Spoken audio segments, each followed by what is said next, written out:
The Whispering Woods. In the town of Cold Creek, there is a place that everyone fears. The Whispering Woods is what they call it. I always thought it was just an urban legend, a fiction. You know, the kind of scary stories that grown-ups tell their kids to keep them out of trouble.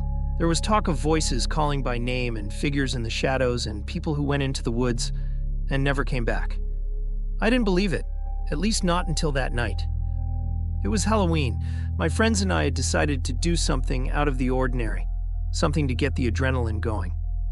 I was tired of being bored in this little hole that nobody wanted. The plan was simple.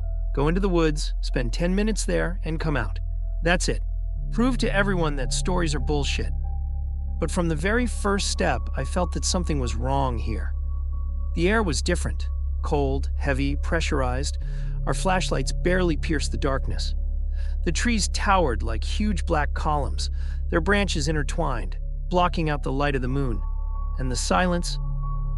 God, what silence it was. Not a sound, no wind, no crickets. Just our footsteps on the dry leaves. And then the whispers started. At first I thought it was the wind, but no, it was something else, barely audible, as if someone was speaking far, far away. Words were echoing in the air, voices. And then I heard my name. Sam, quietly, softly, as if someone was standing next to me, calling me from across the room. My heart sank. I raised my flashlight, illuminating the trees. No one. Nothing. But I wasn't the only one who heard it. I saw the faces of my friends. Their eyes widened. They looked around, trying to figure out what was going on. In that moment, I realized none of this is fiction. It was real. The further we walked, the louder the whispers got. The voices multiplied as if we were surrounded, as if they were moving, overtaking us, enveloping us on all sides. At one point, I found it hard to breathe. I held the flashlight so tightly that my fingers went numb. And then I saw it, a figure standing between the trees, pale, unreal. Her body was too thin, and her face, I can't forget that face. Deep black holes instead of eyes, lips stretched in a creepy, inhuman smile. It just stood there. It didn't move. But I knew it was watching. The whispers became unbearably loud. They clogged my ears, my thoughts, my heart. I didn't think, I just ran. The flashlight flickered in my hand, the beam of light bouncing on the ground, on the trees, on the shadows that seemed to move. The forest lived.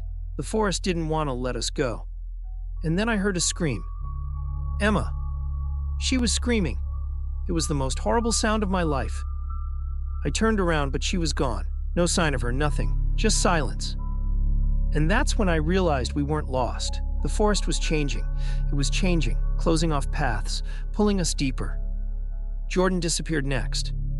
We'd just run side by side, but when I looked back, he was gone.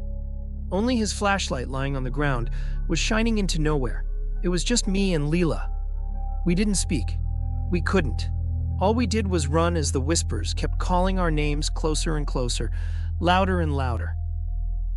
When we finally broke out onto the road, I fell to my knees, unable to feel my legs. The forest was silent. Complete silence. But it wasn't relief. It was worse. The next day, the searchers combed the entire forest. Nothing.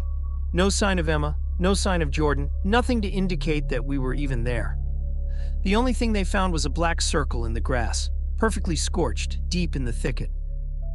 I left Cold Creek shortly after that, but that forest, it never left me. Sometimes in the middle of the night, I wake up in a cold sweat. I hear something calling me, whispering softly, quietly, as if from far away, Sam. And I know that one day they will find me.